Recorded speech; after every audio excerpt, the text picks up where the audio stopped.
Building Men is brought to you by Finish the Race Apparel, FTRapparel.com, the creators of all things building men, and by Become Stronger Industries, become-stronger.com, the creators of handmade steel maces, hammers, and other badass equipment. It wasn't necessarily the suicidal ideations. What it was this submission to a higher power, because I reached out to my sister and I said, I can't keep living this way. I need help. I don't know where to go. It was the first time I really asked for help in my life. And it's because after robbing someone and getting shot out and having the back window blown out and having the bullet hole on the dashboard right in front of me, it scared the shit out of me. And it was not the fact that I almost committed suicide, but the fact that I almost got shot and killed because of this lifestyle.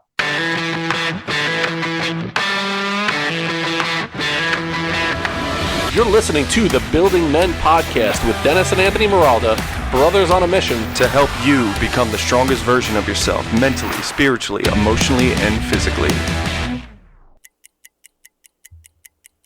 Hello and welcome to the Miralda Minute, brought to you by Corona Premier. Today I'm joined by none other than Russell Brand to talk to us about the importance of sunlight. Russell, take it away. Hello, my beautiful people. Let me start off by saying that sunlight exposure is going to help with better sleep. It's going to do this by regulating our circadian rhythm, by telling the body when to increase and decrease melatonin levels. On top of that, it's going to increase our serotonin levels, which will fight off depression, reduce stress levels, and boost that mood of yours. Furthermore, giving us a heaping dose of that beautiful D vitamin that will strengthen our immune system. Not only that, but it's going to give us a slew of other benefits, including maintaining stronger bones, reducing risk of blood pressure and metabolic syndrome, increasing energy, and lowering blood pressure. So get out there, take your sunglasses off, quit caking on that sunscreen, and expose yourself to that amazing shiny ball in the sky that gives life to this beautiful planet we call Earth. What is up, everyone? Welcome back to the Building Men podcast. I am your host, Dennis Miralda, and today I am joined by my man, Nathan Kohlerman. It's interesting. We just met face-to-face 4 minutes ago. I feel like I've known this guy for a long period of time. We're already vibing. He's a man who went from leading soldiers in the military to now he's leading men and individuals in the path of self-realization. He is also the creator of NeuIntention method. Nathan, what's up, my man? Welcome to the podcast. Dude, thank you so much for having me, man. I'm so excited we're finally able to meet.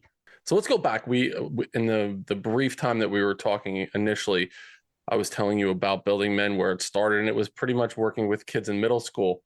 And you're like, man, yeah, I could have used something like that back when I was in middle school. So bring us back to little Nathan back in that middle school time frame. Tell us a little bit about who you were when you were that 13, 14-year-old kid. Dude, it's so funny. In my childhood, I was an oddball, right? I was kind of like an ugly duckling for a while, as we'd like to say, and didn't have really many friends. And around that age, like 13, 14, I was kind of in my grungy, emo, like bandy kind of vibe. And I went to high school and I started getting like athletic. I got my glasses off, I got my braces off, I cut my hair, I started working out with the football team. And, when I came back, like nobody recognized me. They didn't even know they were at school with like the same guy that they've known for like 10 years.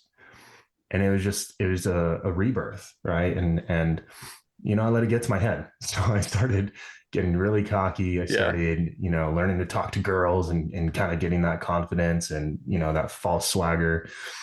And around that time too is when my parents split.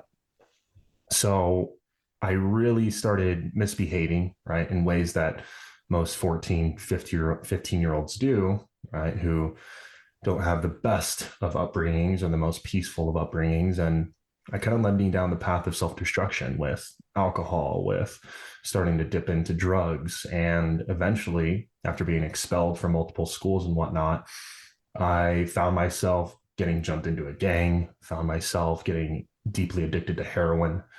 And I was really lost. I was really, really lost. And I didn't have really many role models. You know, we were talking before I Yeah. came on that, you know, I had a sensei up until about 16, but when they found out I was fighting outside of the dojo and not for self-defense purposes, but pure pleasure and pain, then you know, they were like, hey, dude, like you're done. We can't allow this here anymore. And that was really painful. You know, I felt like I was getting kind of kicked to the curb, and, you know, after being expelled and kicked to the curb, and, you know, my parents divorcing, I just felt really alone. And I found somewhat of a connection through gangs, through drugs. And that was what became the path of seeking or searching, I would say. And that led to the military. And that's how I became sober, is when I showed up to school and saw these guys in camo, and they were standing on the front porch. And that was not too long after my mother and sister sat me down and told me that, you know, if you don't stop what you're doing, you're going to be in jail or wind up dead. And that's when I knew a shift needed to happen, Right. is when I saw them and decided to take that plunge. And that was kind of really encapsulates, long story short, in what that childhood was like. Right. Yeah. There's a lot there, Nathan. And when you think about that, well, first moving from, you mentioned you were the grunge emo kid. Who was your band? Like, we all have that band growing up, or that music that we resonate with. Who was it for you? I mean, back in that day, man, it was Slipknot. I was listening Okay. to That was like hardcore Slipknot. shit. Yeah. Yeah, Slipknot, Lamb of God. You know, like the stuff that where you couldn't even pick up what kind of audible it was. You Right. didn't even know it was a word. It was like that was Yes. all it was. Yep. So you go from that, and I remember back in the it was the late 80s, early 90s. It was a milk commercial, I believe, and the kid's getting picked on his freshman year. And then he decides that summer that he's going to invest in 2% milk, and he drinks milk all summer, and he comes back and he's this jack kid. And now the bullies that were there, he's the one that's like bumping into them. That's what I like visually picture. Or it's like every high school movie that happens. Like the kid goes away for the summer, and then he comes back, he cuts his hair, takes off the glasses, and now he's a star of the football team. So That's that was exactly you. what it was. That was you. All right. So who's Yeah. playing in the movie? Is it like Zac Efron who's playing you with like a goatee? Is that who's going to play you in High School Musical Part 5? Oh, I hope so. I mean, he's gorgeous. I'm not Yeah. going to be mad about that. Right. And so now you're in this high school time for now, and I appreciate you going down that journey and recognizing it's tough for us to say there's a time in our life when we were kind of a douchebag. You know, it's tough to be able to say that, but to recognize, same thing. I had the same experience when I was in high school. I found girls and I found alcohol. It was around my junior year of high school, and that became my life, and that's where I invested everything in. I never went to the extent that you did. So now put yourself back in that high school time frame. You said you got expelled from school. I don't want to gloss over that, because for a student to really get removed from a school, you hear it all the time. And it was one thing that I like, truth be told, we'll put it all out there. As a principal, I would like tease it out to the kids that they could be expelled. But really, there was no way, unless a kid did something egregious, like it was totally off the wall, a kid wasn't going to be expelled. So for you to get expelled, like what happened? What was going on there that you got expelled from school? Oh, I fought a lot. So yeah, I mean, after training mixed martial arts of many kinds for about 10 years at that time, because I started when I was 5, you know, kind of coming back after that summer off, and a lot of anger from the parents' divorce and just nowhere to really put it, you know. And that's when I started backyard brawling. I started, you know, shoving kids in hallways, and, you know, just being a really true menace, to be honest. And it kind of got to the point where one of the kids who was a transfer student, he actually brought a gun to school, and then he found ammunition in the library. And they found out it was the same kid who I had like pushed into a wall the day before that. And he brought a gun to shoot me. And that was something where I was like, oh shit. Maybe I should not do that here at school. And they recognized it, and they were like, hey dude, like you're starting a lot of shit. like truth be told, you're not paying attention to class. You're showing up late. You're not even showing up at all. You're leaving after second period. You're gone, and you're joyriding, and you're taking people's cars. And we know you're doing it. You know, we see the security cameras, and you're smoking on Right. the stairways and all these things. And being a football player and getting caught smoking across the street before school by the coach, who's also the security guard. And, you know, it was just that reputation alone where they were like, you got to go. Like, you got to go. And Yeah. now students are threatening other students. Your people's lives are at danger now because of the actions you're taking. That is what year was this? So I went to 4 different high schools, dude. And that happened my sophomore year. And then I went to another school, started getting into shit there, got kicked out almost the same year. And then that first school actually gave me another chance to come back and play sports. And they're like, actually, no, get out again. And then another school happened after that. And then I finally went to the final school my senior year, but I had lost out Wow. like an entire junior year. You look at my transcript and I had a 2.3 GPA and I had 0 junior year and graduated from like an alternative charter school, which required less credits and stuff. And that's the only reason I was able to graduate on time around that military time frame. That is wild. And I think about the similarities, like kids that were in Building Men, you would have been in Building Men. Like once I recognized that was the track when you were in 7th or 8th grade, I would have called up home and been like, listen, Nathan needs to be a part of what we're doing right here. So you would have been a kid. Like people are like, well, what kind of kid was in Building Men? It was pretty much every kid in the school. If you had a penis, pretty much you were involved in Building Men. But you were a kid, I would have been like, hey, it's really important for you to be here. Like there might be a way for me to provide some type of mentorship to you when you feel a part of a community and you don't have to feel, that you have to fight your way through or bravado your way through.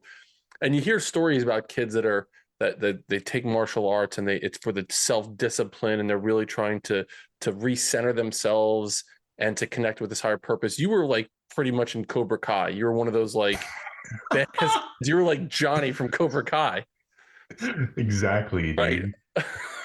But here's the thing. What happened was it's a story of redemption for you because you went from Johnny and Cobra Kai recognizing that you needed to make some adjustments. So before we get to the military, I'm always fascinated about young men, their relationships with their fathers, and then also with male role models and mentors and what they needed during that time in their life. So I mentioned to you as we were getting to know each other, my relationship with my father was rocky. It was definitely, there wasn't a whole lot of emotion involved in our relationship. So emotion was something that the girls showed. My sisters would show emotion. For me, that was not an appropriate thing, or to connect with my father around emotion. It was about sports, it was about working, and it was about girls. Those were the things that we would have our discussions about, which became some of the things that when I started Building Men, I wanted the kids to understand it's not about how good of an athlete you are. It's not about how many girls you're banging, and it's not about how much money you're making. Those are the things that I was being told, right? So you grew up in a family where your father was former military. And so I'm sure there was he's probably like, what the fuck are you doing, Nathan? Like another school is kicking you out right now. So bring us into your world a little bit and your relationship with your father during that time. Yeah. And, I mentioned that around that age, around 14, my parents divorced. And I predominantly live with my mom. And I actually didn't really have a relationship with my dad for several years. He was very distant, right? And, my dad, bless his soul, bless his heart. And he tried, he did his best. And I think it really came down to kind of what you were speaking as well. He'd always talk about football and wrestling, and he'd be, I remember even a time, when I was younger, he'd take me to a football game and gave me a pair of binoculars, and it wasn't even to watch the game. It was to look at the cheerleaders. And it was like that type of mentality, right, that always like stuck out and resonated with me. And it wasn't until around 16, 17, I started visiting him, and, we got into it. There was a time that I remember it was just very brutal between us, and there would be that care, and there'd also be like, you better watch your fucking back at the same time, like all the time. Yeah. So I would walk on eggshells all the time. I would be more so fearful to say something to piss him off. And I mean, even to this day, I still, if I say certain things, there's this deflection, or there's this avoidance, or there's this subject change, or there's, well, a matter of fact, and the pivot into fact, into different rational understandings that make sense to him. And I'm very much a feeling oriented person. So a lot of the things I talk about, there is a disconnect even still, and it's always been that way. I can connect with you around that, how it happens still. And so my younger brother, Anthony, who will be a co-host on the podcast from time to time, 14 years younger than me, we have conversations a lot about interactions we have with our father when things start to go in a direction where there's some type of disagreement. Like right now, everything is good. So if we're just, BSing about, around the holidays or things that are going on with the kids, but once things get into a spot where there's a bit of a disagreement, now all of a sudden his chest comes back out again. And he wants to like assert that dominance, like I'm still your old man and you're going to listen to what I say. So we enter those situations and there's always that level of it's a little bit with hesitancy to get into a disagreement because we've already seen that story play out. You mentioned, Nathan, that you had in martial arts, there was a sensei that was a type of a role model for you or a mentor for you. But he also said, like, listen, if you're going to go down the road of like kicking Daniel LaRusso's ass every time you see him, that's going to be a problem, right? What did you need to hear? So, you mentioned you didn't have the greatest relationship with your father during that time. What message did you need to hear from a male mentor, from your father, from someone with a masculine influence in your life at that time that could have helped you avoid some of the shit that you got into? Mm-hmm. Honestly, and this is something that, some of my coaches have said to me more recently. And I even just sat in a Wachuma ceremony where it was very loud. And, he said to me, you don't have to try so hard, bro. Like, you don't need to try so hard. You don't need to push yourself to succeed in the ways that I perceive success. You don't need to perform as an athlete or show up or be a badass or stay as tough as I am. Right? Because my dad is like, you fucking throw a hammer at that dude and he won't even fucking flinch. Um, and that's what I saw, and that's what I learned what a man was. And I had to try so hard to hold that image, to like hold that persona, especially when, later on in those teen years, right, life was at stake, quite literally running around with guns and hit and runs and, drive-bys and drug deals. Like, of course you have to hold that image, right? That's a survival tactic at that point. So just that you didn't have to try so hard would have been really nice Right. to hear, So you're in the time frame now where you mentioned you got jumped into a gang. I don't want to gloss over that because when you think about childhood experiences that kids have, anything that happens in your life between your birth and that senior in high school age range, when it's something that you're unable to emotionally process at that time, it finds a way to dig its way into your soul and it's going to come out in a negative way in your future. So if it's that traumatic event that at the time you don't emotionally know how to sit with, it's called an adverse childhood experience. And one of those things, and when you're having several of them, so going through what you went through, you had several adverse childhood experiences, which can have a significant impact on your development and later on as an adult. So talk to us a little bit about that whole getting jumped into the gang. Again, I don't want to gloss over it, so give us a little bit about that experience.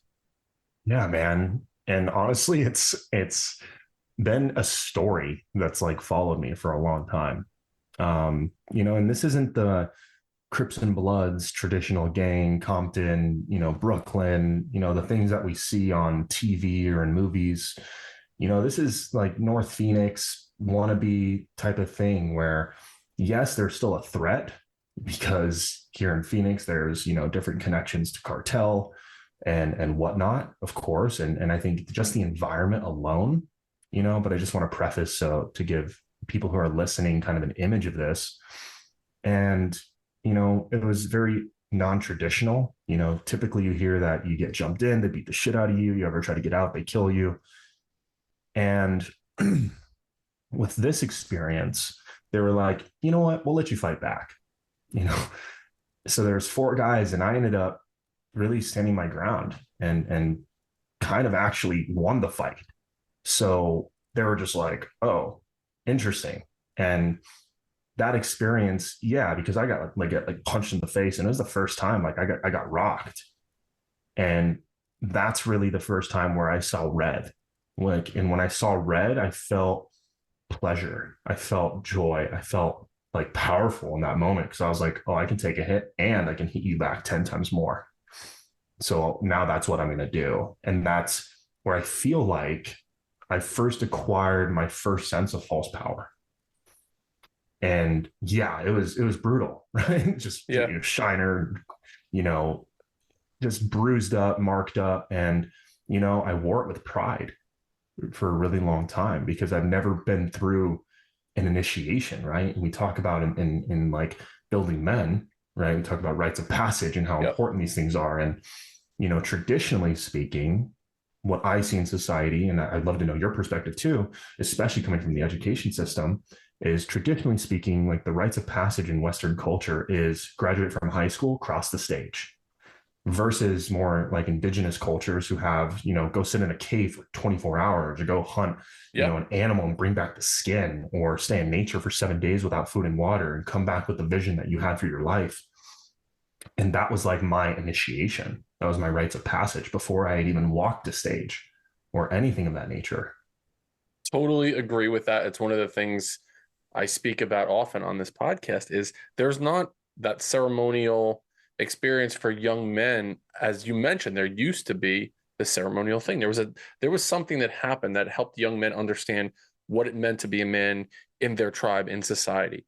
I'm all about parents giving kids incrementally challenging experiences with intentionality. So I'll give you an example. I coach a father and a son, and I'm working with the father to develop rites of passage for his son. So the first one, the kid's 12 years old. The first one is about perseverance. And I'm like, you need to push this kid, like do something physical with him where he's ready to give up. Dad, I can't do it anymore. I can't do it anymore. And you're there to coach him, to support him. You're not going to do it for him, but you want him to see that he can reach the pinnacle of that mountain, reach the top of that mountain. Because once you get to that spot, you're like, wow, I just did something really, really challenging. To that point, here's the thing: kids are going to find a way to be involved in something. Like that's a need that kids have, that need for relationship, the need for connection, need to be a part of a community. So for you, you weren't getting that need met, not only in your family dynamic, but also in school. So the gang, I mean, it makes perfect sense. And that's why they're so good at what they do. And those words of passage, it's like, I think about, for me, I mean, getting a job. Like I feel like once I brought home that first paycheck, that was a rite of passage. Driving a car, finally behind the wheel, was a rite of passage. I went out to a football game with my dad and his buddies, and he cracked open a beer for me. So being able, with the guys hanging out drinking a beer, that was right at passage. I remember when I finally got a girl's brush up off, when I was finally able to do that, because I really fumbled around a lot. Once that happened and it like clicked, and I was like, this is amazing. Like I just unleashed boobs into the world right now by doing that. To me, that was a rite of passage back then. But back to the point, I don't know how I got to boobs, or I guess that conversations with men will inevitably get that way some way. But to intentionally find rites of passage for young men is really, really important. So for you, this was a rite of passage for you. Once you were jumped into this gang, like you were probably walking around like thinking, I got something, I could do a push-up with no hands right now. That's what I got going on between my legs. That's how powerful I feel right now. Building men of character, integrity, strength, compassion, and empathy through transformational mentoring, coaching, and motivational speaking is our mission here at Building Men. To work with me as a one-on-one life coach, you can find information in the show notes, or you can visit our website at buildingmen.io, where you can book a free 30-minute discovery call to help you become the strongest version of yourself mentally, spiritually, emotionally, and physically. Now, back to the show. Yeah, man. And I totally feel you on the boobs with the one hand, right? You get with one hand, and that's like It's like the immediate, snap. like, Yeah. it's that. But anyways, coming back to the gangs. Um, yeah, dude. And the interesting thing too, right? Because of the performance, right? We talked about the performance before, because of how I performed in the fight, right? And in gangs, they give you nicknames like Slick or whatever, just so that way you're not, robbing someone. They're like, Nathan, come Yeah. here, Yeah. Yeah. Nathan. Kohlerman. Identification type shit. Right. Bandanas across the face. Yeah. And they named me Beast. And then they're like, okay, time to get it tatted. And I literally still, right, on my chest, right, I have it Beast tattooed on my chest. And I went by that name for years. People still will message me on Facebook from like way back in the day. Wow. And they're like, hey, yo, Beast. I'm like, bro, come on. I'm like 30 now. Let's move past this.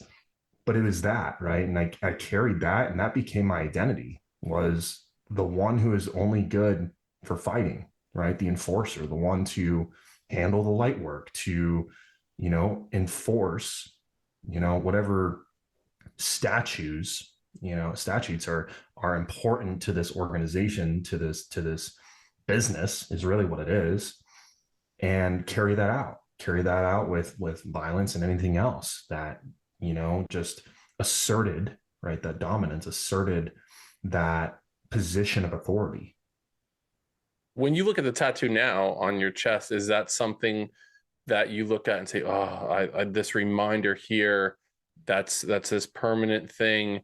I can't believe I did that," or do you look at it as a like a beacon where you got to this point, you struggled, and that is a reminder to you of where you were able to come since that point? Dude, I carried a lot of judgment and a lot of shame for damn near 12 years, man. It wasn't until maybe a couple of years ago where I really came into closure with it. And I kind of realized that, because I talked about getting it covered up and all these things. And now I kind of want to keep it, because I've kind of gotten to that point where, why would I try to write over something so important, at the time? Because if it weren't for that gang, if it weren't for that community, if it weren't for that experience, I don't know where I'd be, because I was deeply suicidal for a long time, and I don't know if I would have made it, to be honest. So I'm actually finding a lot of gratitude Right. for it now, because it gave me a sense of purpose. Yep. And in that moment, Nathan, when you're feeling those suicidal thoughts and thinking, "Oh, there's no way out right now," is that the spot where your mom and your sister are like, "All right, listen, bro, son, like we have to talk about this. We need to get you on the right path. We need to get you out of this situation." I wouldn't say it was the suicidal ideations and whatnot. I mean, I first started having suicidal ideations when I was 7, and I tried to swallow a bottle of pills. And that's just something that I struggled with for, being at 7 years old for almost 20 years. And it wasn't necessarily the suicidal ideations. What it was this submission to a higher power, because I reached out to my sister and I said, I can't keep living this way. I need help. I don't know where to go. It was the first time I really asked for help in my life. And it's because after robbing someone and getting shot out and having the back window blown out and having the bullet hole on the dashboard right in front of me, it scared the shit out of me. And it was not the fact that I almost committed suicide, but the fact that I almost got shot and killed because of this lifestyle. Was that bullet hole, was that it? After that bullet hole, were you done? Was it, I'm Mm-hmm. done cold turkey. I'm getting involved in the military now. Well, it was that, then the conversation with my mother and sister, then 1 to 2 weeks later, seeing the recruiters on the front doorstep. And then it kind of set in that, wow, I have like a year of high school to make up in in half a year.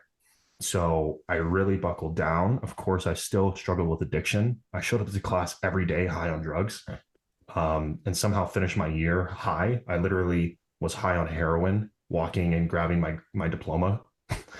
And yeah, I don't know how that really happened, to be honest, but it was kind of that moment, to actually really make a change in my life.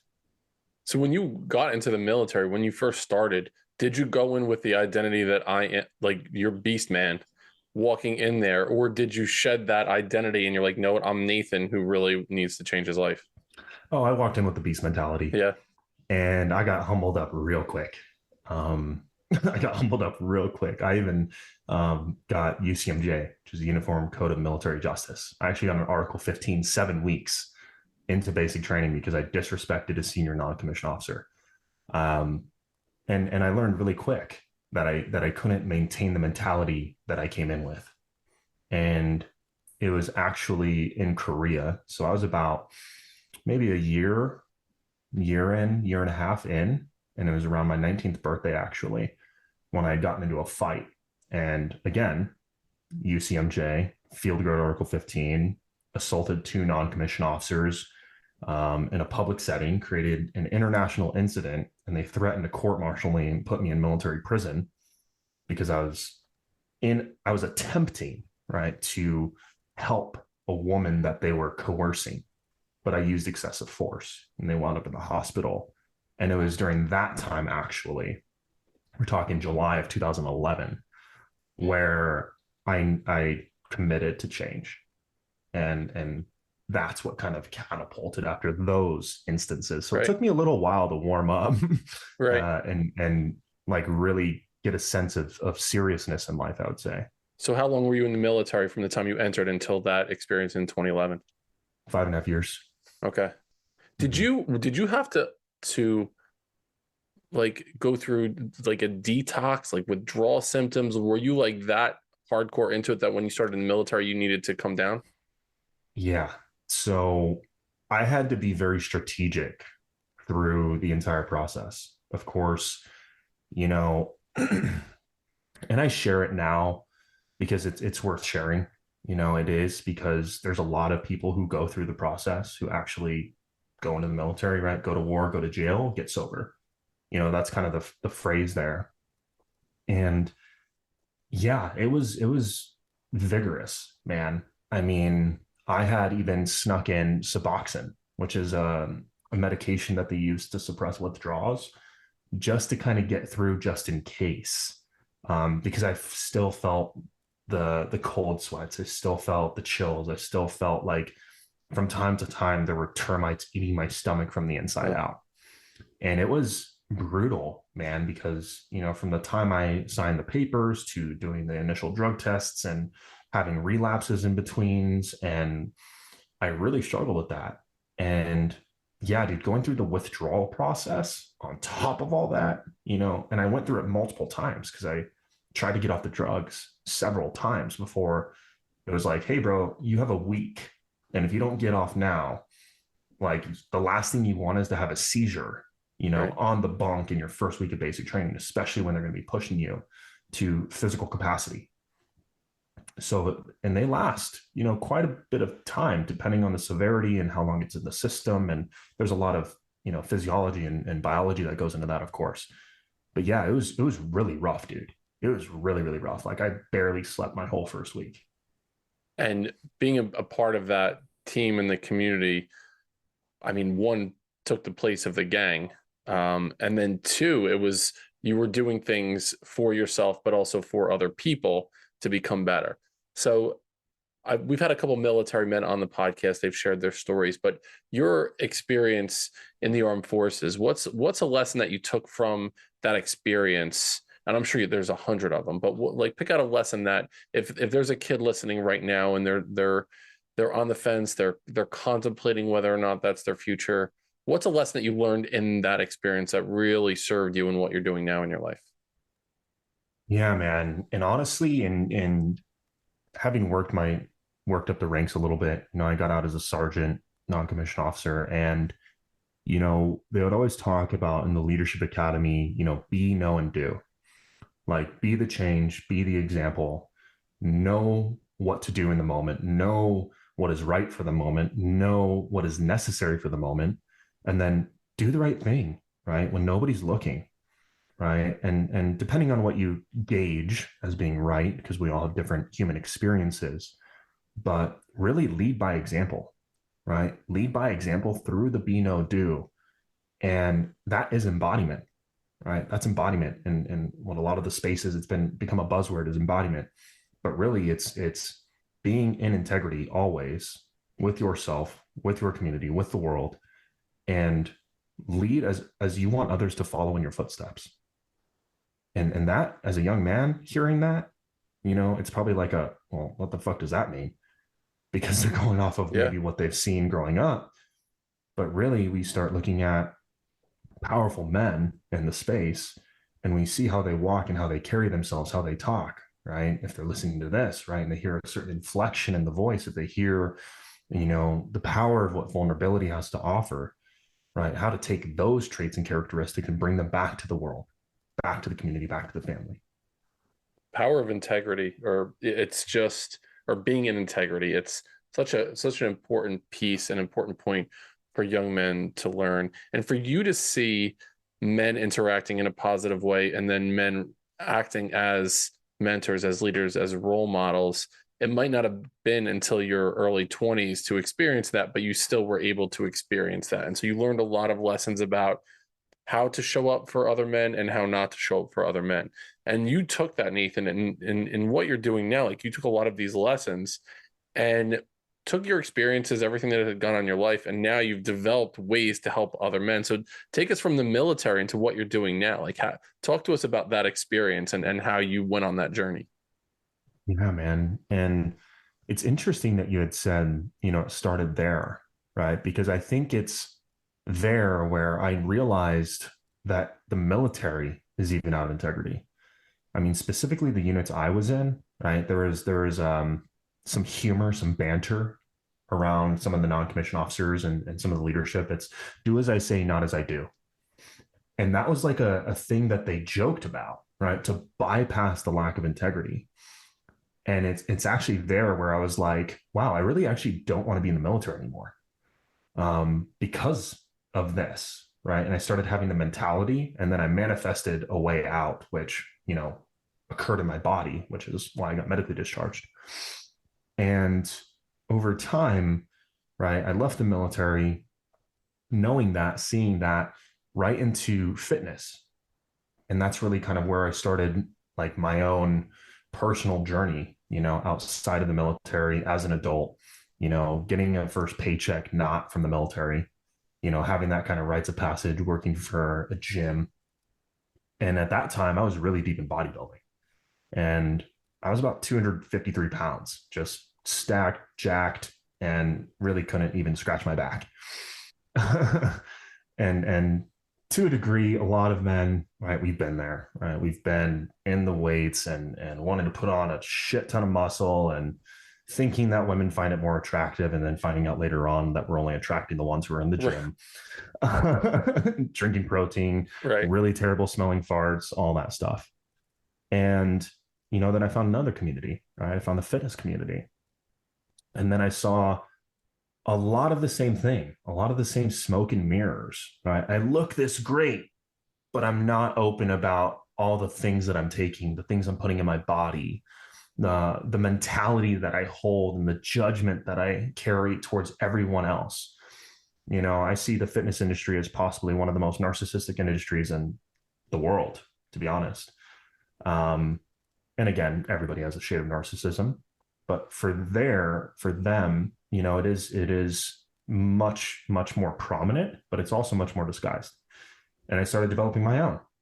All right, I started developing my own, strengthened, calcified, muscle-bound ego, and that carried for a while until I really experienced this really deep and traumatic hand injury where, on a counter, snapped off, tore it open, 4 tendons, radial artery, median nerve, $250,000 in surgery and medical bills later, and a lawsuit, which is what pushed me out into my entrepreneurship.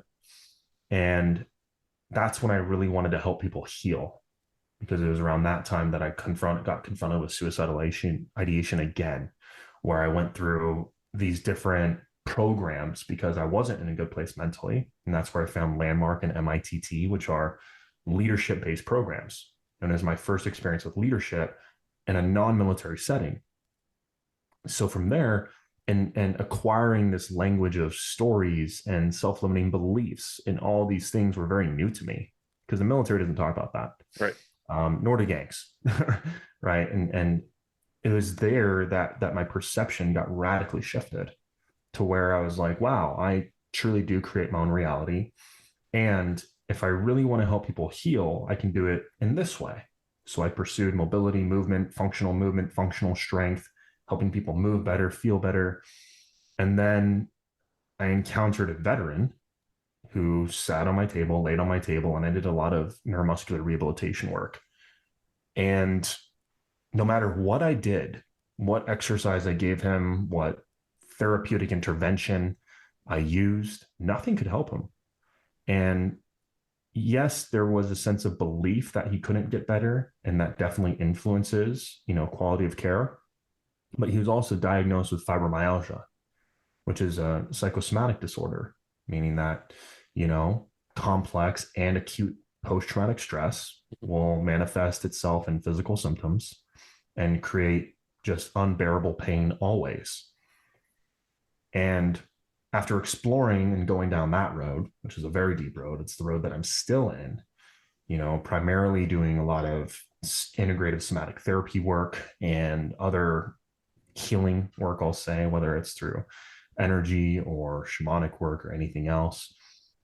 I've kind of come to this place now where I've had a really interesting spectrum of human experience to see, right? From gangs to the military to the fitness culture to the everyday John and Jane, right? And having 75-year-olds on my table to NFL pro athletes and seeing that everybody really struggles with the same thing. And that's really trauma. And having now a deep experience and a lot of knowledge in the area allows me to help people kind of realize where they're starting to form their personality, where they're starting to form their beliefs, where they're starting to form their defense mechanisms, right? We talked about those unique youth experiences, right? Those acute youth experiences that really shape how people are for quite a long time, considering most of our personality, as you already know, is developed in childhood years, especially in those earlier developmental years. And now it's like we're 30, 40-year-old men and we're trying to have healthy relationships and show up to work and be in purpose and all these things. And we're acting out this, inner 10-year-old temper tantrum when things go wrong. And then we wonder why. And that's a lot of the work that I do now is really with so many lenses to look through, right? Allows me to have a lot of different ideas and ask really good questions. Ultimately, that's all, all it is asking really good questions based on what the person needs and helping them identify like what is their purpose, what are their patterns, how does that show itself on an everyday basis, and how does that perpetuate pain internally or externally, and is it really worth it, right? Is it really worth it? And how do we come back into alignment? How do we come back into integrity? How do we come back into the heart and really feel into and become who we truly are, remember who we truly are? And I think in that space, Nathan, a lot of men are naive in what's out there, what they could potentially do to unburden themselves. And I do think there's a level of men being afraid to do that. It's really scary work to take that look under the bed, to look in the closet of the stuff that's been stuffed in there for many, many years. One thing that I see you do, as I follow along with your journey on Instagram, is there's this whole thing, and I'm naive to this as well, where there's like men like standing looking at each other, and you're like pressing up against one of their chests, and they start screaming, and all of a sudden everyone's crying. I'm like, what the hell's going on here? So talk to us a little bit about what is like in that moment. It's some ceremonial thing where people are having some like physiological release to emotional baggage that they're carrying. But tell us a little bit about what that is. Yeah, man. And those are pictures from some events and whatnot. And a lot of the spaces that I lead, whether it's breath work or the events out here in Phoenix or anything, a lot of it is primarily focused on healing through expression, and actually expressing the things that have been repressed or suppressed, right? And in this work, we call it the shadow, right? The unconscious, the thing that always follows us around, the thing that we're not really aware of. And we're not aware of it, yes, and we're also pushing that part away, right? Like you said, like there's a lot of men, especially, who are afraid to go into that closet, to look under the bed, to actually like hold the skeleton in their arms, rather than, showing the skeleton, but touching the skeleton, holding it, and just being like, wow, this is actually a part of me. And this is a part of me that I tucked away and I pushed away a long time ago. And I know that when I have to look at this thing, or when I choose to look at this thing, I'm going to have to feel, right? And this is what we're talking about really early on too, right? It's like we weren't really taught how to feel as men. So of course it's like we feel shame, right? Anything that carries shame is in the shadow, right? We're shameful of it. We don't want to look at it. So we push it away and we push it away and push it away. And then it shows up in very unhealthy, unconscious ways. And that's where, we get a text message the next day. I can't believe you did that. Right. Or we get the remark from a friend like, that's kind of fucked up, and we're like, what? What? Right. Completely clueless. Like, what did I do? Right. Yeah. We're not aware of what we did because we don't even know that that's a part of us that needs to be expressed. Right. And it's a part of us that needs to be seen because that part that we pushed away that we haven't looked at for so long, right? We heal in community. So when we're in a group setting or when I'm right working on someone individually and I'm putting my hand on their heart and I'm just giving them permission to be like, dude, feel like you don't need to carry it all the time. You don't need to be so strong all the time. Right. And I'm talking to myself a lot of the time. Right. Mm-hmm. Because I know I needed to hear that and how many other men need to. Right. So when that happens, it's like, wow, they actually felt for the first time. And underneath all that feeling is so much rage, so much anger, so much despair, because no one has ever asked them, like, are you okay? Like, here's a space, bro. Scream it out. Yeah. Right. Beat the shit out of this fucking mat or this pillow and throw a fucking temper tantrum, because you weren't allowed to as a child. And I think what When that happens too, happens, Nathan, is like the men, I think we can easily access anger, but I think we access that in a with a filter or a restrictor plate on. We don't fully feel into it and then get deeper into, okay, anger is the surface thing. That's the easy thing to come at, but like let's fully feel into it. And then what's underneath it? What's the thing that we need to pull out underneath? mm-hmm. Absolutely, man. And I'm sure you've seen it before, or experienced it before too, that like, yes, there's this filter and we still have performance really deeply ingrained in our mind. So yes, like these emotional release techniques, and this is what I teach on a lot, they can be highly beneficial and they can also be the override to actually experience what's necessary to heal because it doesn't always have to look like catharsis. Right. Right. Some of the most deepest healings I've had is just one or two tears, without a sound. And it's just that permission and being able to move energy in a way that the organism, the body, right? We talk about in somatics, the body, being able to move the energy within the body just enough to create a subtle shift, a subtle change. So that way we can create more sustainable and effective coping mechanisms and patterns over time. And that's the thing that I see a lot, right? I'm sure you do too. Yeah. It's these like cathartic releases and big releases. And we're also a society that is addicted to adrenaline and dopamine. So sometimes for some people, that may not be the answer. And that's also a lot of resistance that I see in some men too. And they don't want to go there because they're like, fuck, man, I don't want to like go and scream or cry or anything like that. Like I'm already doing that on the inside. I'm running around. I'm exhausted. I'm tired. Maybe you need to rest instead. Maybe you need to like hold yourself in a loving way, or at least learn the ways to do that.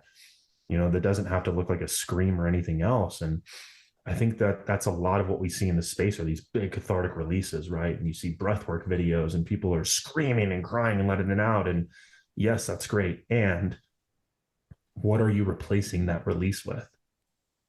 Right? What are the thoughts? What are the feelings? What are the small actions, right? Even if it's as little as, not getting up and immediately checking your phone first thing in the morning and kind of interrupting that pattern. So you're not falling into the same pathway of suffering that you've been on for the last 20 years, Yep. I appreciate that. And it's interesting because this entire story and this journey that you've just brought us through over the last hour or so, there's been these little moments in your life that something came up in the time you didn't recognize it, but you learned a lesson that there was a lesson that was happening that you learned later on in your life, that you experienced it. You didn't realize what the lesson was, but you learned something when you were 7 years old. when you overdosed or you were attempting to. You learned something, when you were getting in all the fights. You learned something in the gang. You learned something in the military. But those lessons didn't really appear to you until you were ready for them. The Mm-hmm. last couple months of your life has been wild. You just became a father for the third time, and Yeah. your son was in the NICU for more than 2 months, right? His name is Yeah. Odin, right? What a badass name. I mean, he's like the father of Zeus. I mean, the father of Thor. It's absolutely tremendous. So he was in the NICU for more than 60 days. During that time, there were probably lessons that you learned about yourself as a man and as a father. So what's something that you learned about yourself that you didn't know during that time? Mm. Yeah. I learned that I still have some anger to manage. I still carry a lot of judgment towards other people. I still carry a lot of, I spoke to narcissistic tendencies earlier. Like I still have some shades of like narcissism.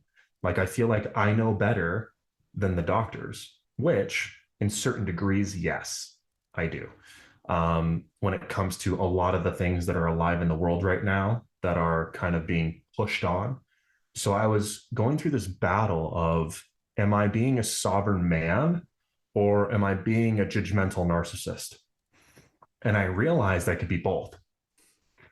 And it was really interesting to see that, yes, there's this, and I can acknowledge it, which is the key here, right? To acknowledge that those things are present and they exist within me.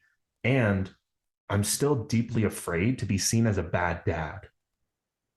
Like I'm still so deeply afraid to be seen as a bad dad because I'm looking at my kid through a box for 66 days, not able to take him home. And what is he going to think?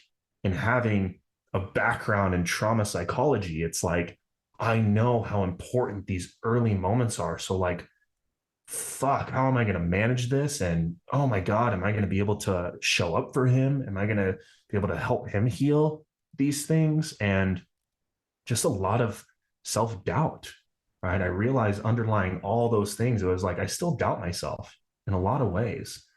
And I said it earlier, right? That thing that I needed to hear, right? I don't need to be so hard on myself Yeah. all the time or to, always, try to model this mask of perfection, because that's definitely not who I am. I'm definitely far fucking from it. Yeah, no, I what you just said hit home with me. I appreciate your level of transparency, authenticity there. And in the beginning, I introduced you leading men on the path of self-realization. I just wanted to acknowledge how you really embody that with the conversation that we just had, having the ability to look deeply at yourself and look at all those parts that can be scratchy, can upset you, you want to push to the side and say, yeah, that's not me, only some of the time. What you said also hit home with me as far as being a good father, being a good dad.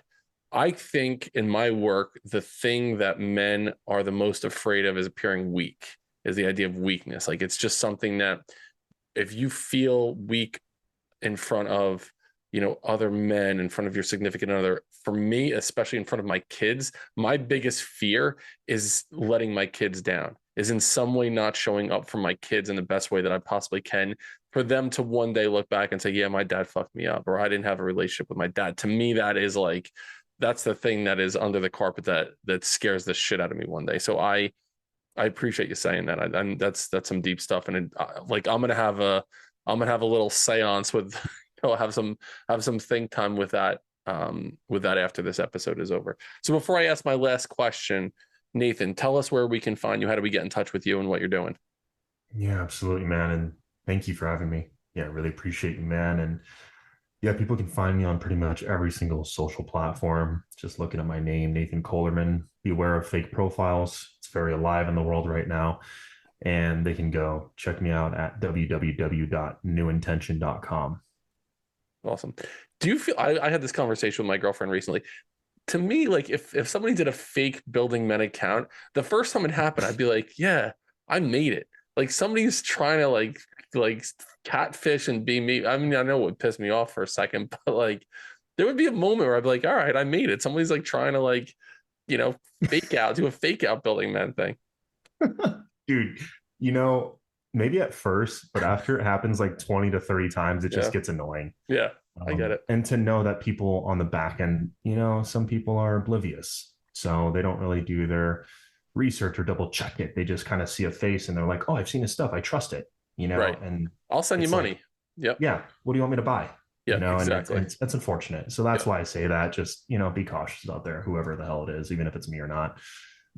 So we'll put the real Nathan Kohlerman information in the show notes. The last question I have, Nathan, before we let you go is, if someone's listening to this podcast, they got a ton of value already from our conversation, getting to know you, your story, everything that you told us about, and they press stop on the episode right now. And there's one thing that they can do. And by doing this one thing, it could really change the direction of their life, change the path, the trajectory of where they're going. What's one thing that someone could do right now? Man, they can just stop and close their eyes and just take a breath.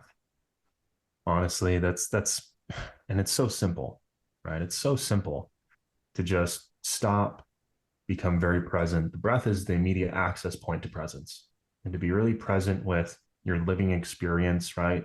Listen to the sounds, see the colors, see the textures in front of you, feel the breath into your body, feel the ground underneath your feet, and really tune into your senses, right? Come back to your humanity, as I like to call it. Absolutely love that. Good piece of advice.